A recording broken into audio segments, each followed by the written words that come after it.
It is 10 days since the surprise lightning advance of rebel forces in Syria began from the northwest pocket of the country, which the regime of President Assad thought had been contained. 4 years where the civil war had said to have been frozen. Not peace, but no real outbreaks. In 10 days, 3 cities taken. Let's explain. First, Aleppo.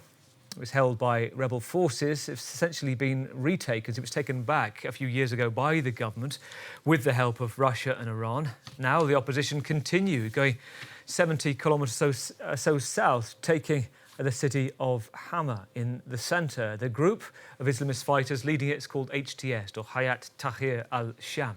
Now, Syrian forces say they withdrew to avoid fighting in the city, spare the lives of civilians. Now, we're seeing reports of residents today evacuating the third largest city, Homs, in the west. These are pictures we're getting as well from 2 towns near to the city with Islamist fighters there. And meanwhile, separately in the east of the country, Kurdish forces have taken significant eastern city. This is the FDF, the Syrian Democratic Forces, taking full control, they say, of Deir el-Zor. We're going to talk to Rob Parsons, our International Affairs editor, in a moment. Also want to speak first to Robert Ford in Maine, in the US, because Robert Ford, former US ambassador to Syria from 2011 to 2014, as well as US ambassador to Iraq as well, 2008 to 2010, and former ambassador to Algeria. Currently a fellow at the Middle East Institute. Great to have you on the programme. Both Roberts. We'll start with you, Robert Ford, this evening. Just talk us through your understanding and your reflections on what's going on right now. Well, good evening, and thank you for the invitation. I think we are seeing the most serious challenge to the Assad government and the survival of the Assad government since the Syrian civil war started at the end of 2011 and the beginning of 2012. What we see now is unprecedented. Tell us about that. We've listened to a number of analysts today talking about there being this kind of pause period at the start of the week after we saw Aleppo fall. We saw Syrian, Russian aircraft going in. There seemed to be a breather, if that's the right word, for President Assad. But now, as you point out, you think this is real jeopardy time for him.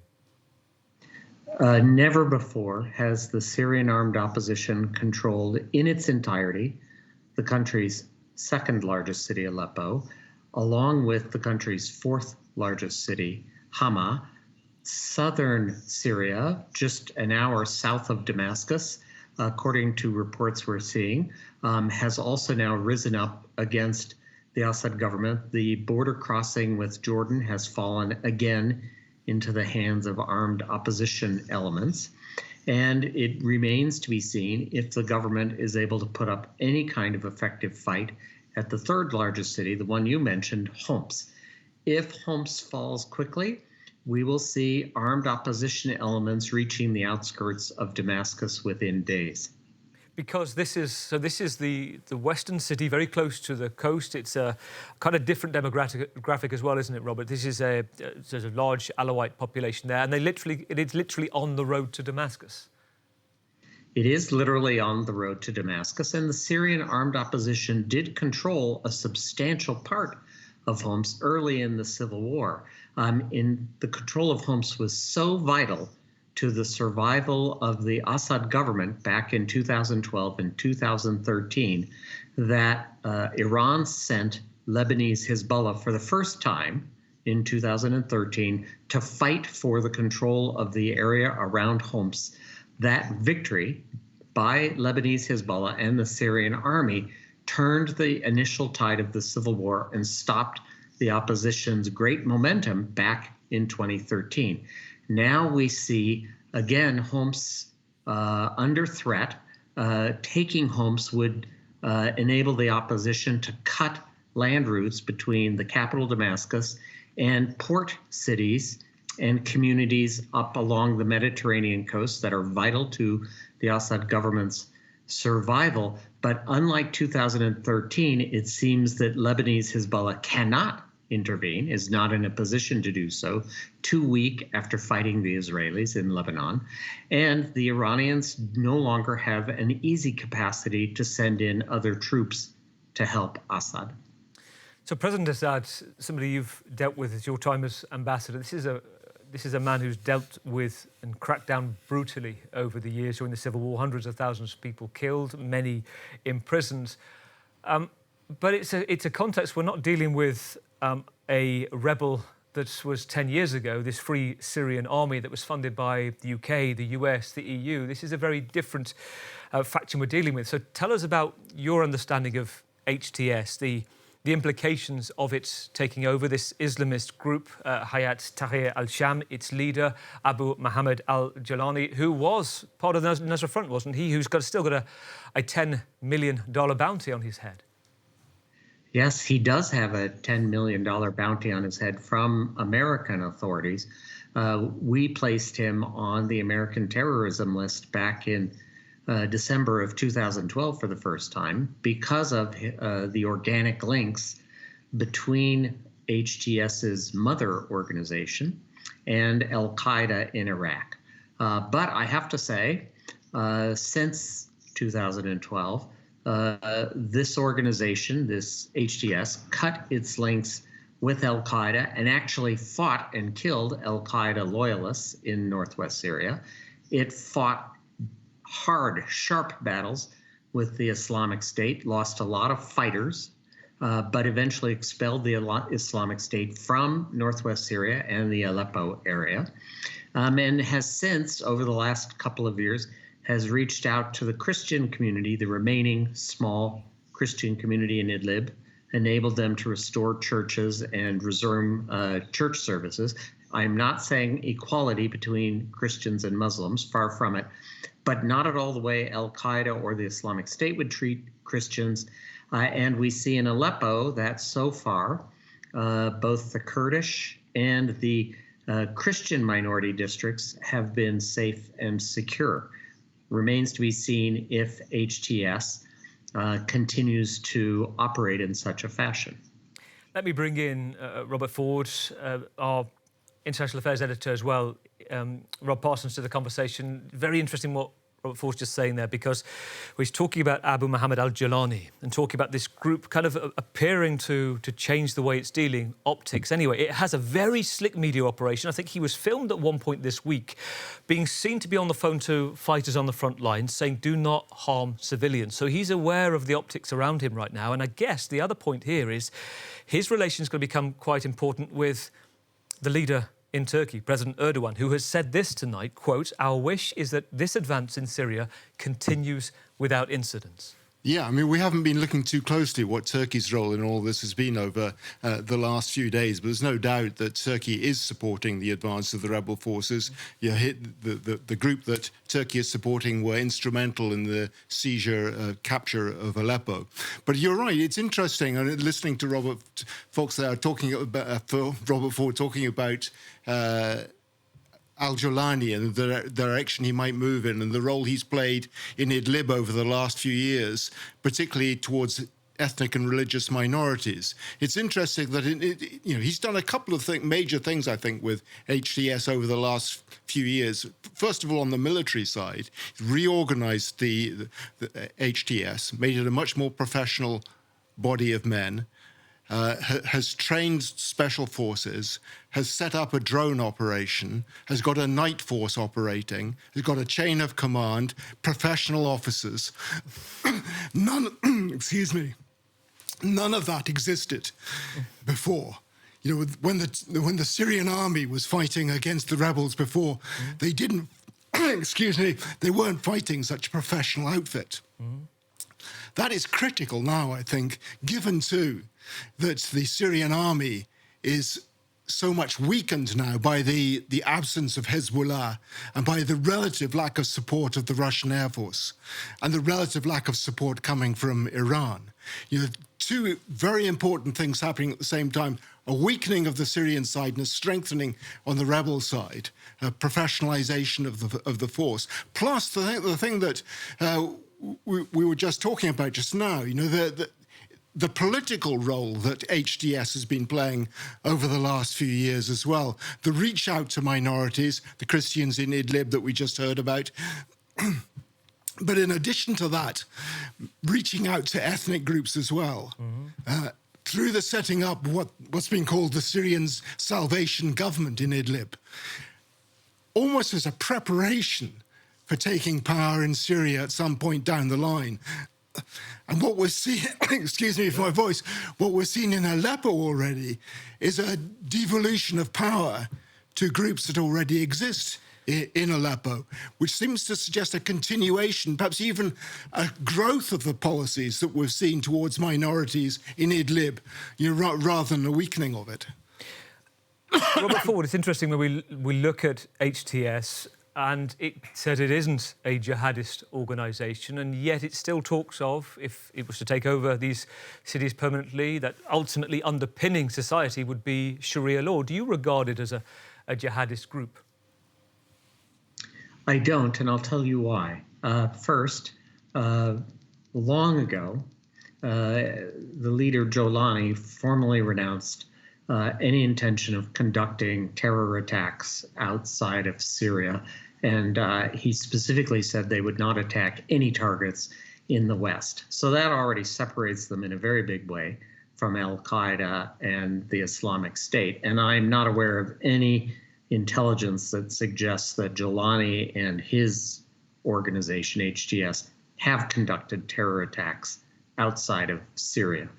Second, the fact that they are reaching out to other communities, enabling them even to, say, rebuild churches, which has happened in Idlib, that, again, separates them, in my mind, from much harder-line jihadi organizations such as al-Qaeda and the Islamic State. I do not mean to suggest for a moment that Jolani and the HTS in some way endorse democracy. They absolutely do not. And there is not equality, as I said, between Muslims and Christians, for example, in Idlib. But I would not go so far as to call them jihadis. I would simply now call them conservative, political, and armed Islamists. Will they represent a threat to the West? Just as I think they did 12 years ago, they might again one day in the future, but then again, they might focus on domestic issues. And I think it's important to note here that while Jolani is getting all of the media attention, he only commands, in fact, a part of the armed opposition. For example, in southern Syria, south of Damascus, those elements of what was once the Free Syrian Army are not loyal and taking orders from HTS and Jolani. The Syrian National Army, which is composed of different factions strongly backed by Turkey, also are not loyal to Jolani, and they don't always take orders from him. In fact, they have clashed with Jolani even in the last year and two. And there's a Syrian Kurdish faction, which also has an important militia. And so Jolani is interesting, but in fact, the situation is far more complicated than merely Jolani and HTS. So what you're saying is we could be seeing, given that the multitude of opposition groups and rebel forces, essentially a recarving very quickly of the map of Syria. We're talking about another significant eastern town going to the Kurdish groups. How do you think Washington is analysing this right now, Robert, when it's looking at the situation, working out just how the cards are falling? I think Washington is in very close contact with Syrian democratic forces in eastern and northeastern Syria, but I'm not so sure that they have any influence with the factions that are driving south towards Damascus. That's a different question.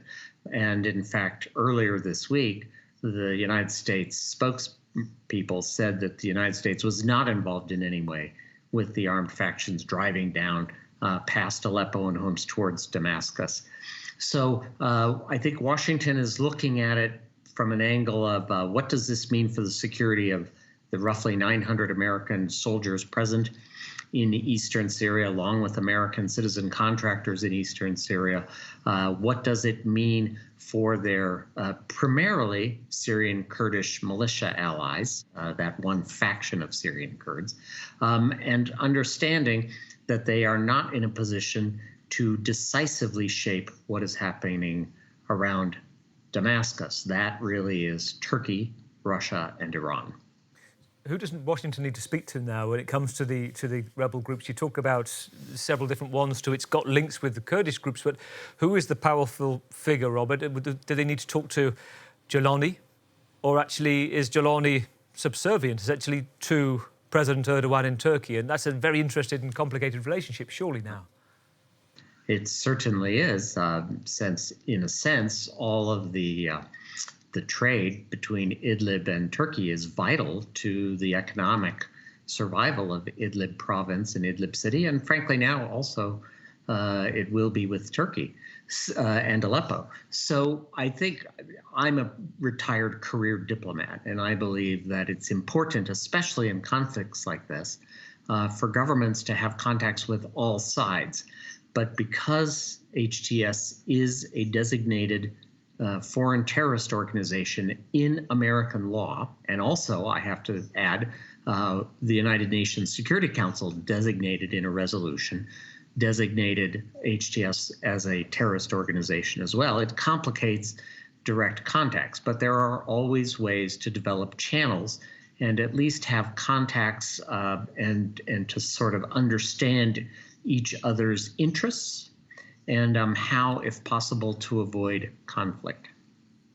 Robert Ford, great to speak to you this evening, former US Ambassador to Syria. Thank you so much for your time. And staying with us... My pleasure.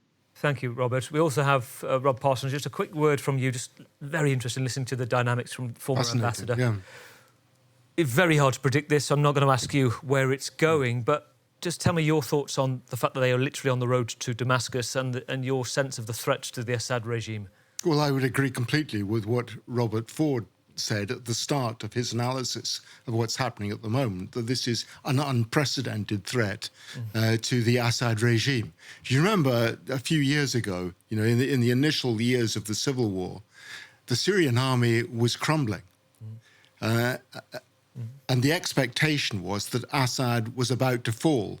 If it hadn't been for the Russians and their heavy use of air power, the Iranians and Hezbollah, it's almost certain that the Assad regime would have fallen. Now, they're to a degree out of the way. They can't help in the way that they did before.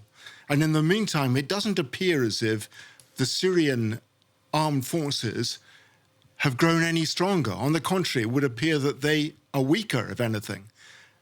I think the judgment you have to come to after the fall of Aleppo and after the fall of Hama is that morale is not good at all in the Syrian armed forces. So it would appear in a way that we're reverting to the way things were, 8, 9 years ago. But a situation which is in fact even worse for the reasons I've just outlined, plus the fact that the opposition, the rebel forces themselves, seem to be much more professional than they were back in those days.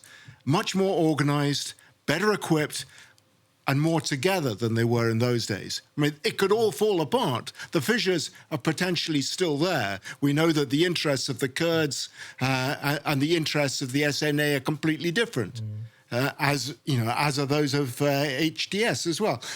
But at the moment, the outlook is not looking good at all for Assad's regime. Rob, thank you so much. Rob Parsons, our International Affairs Editor.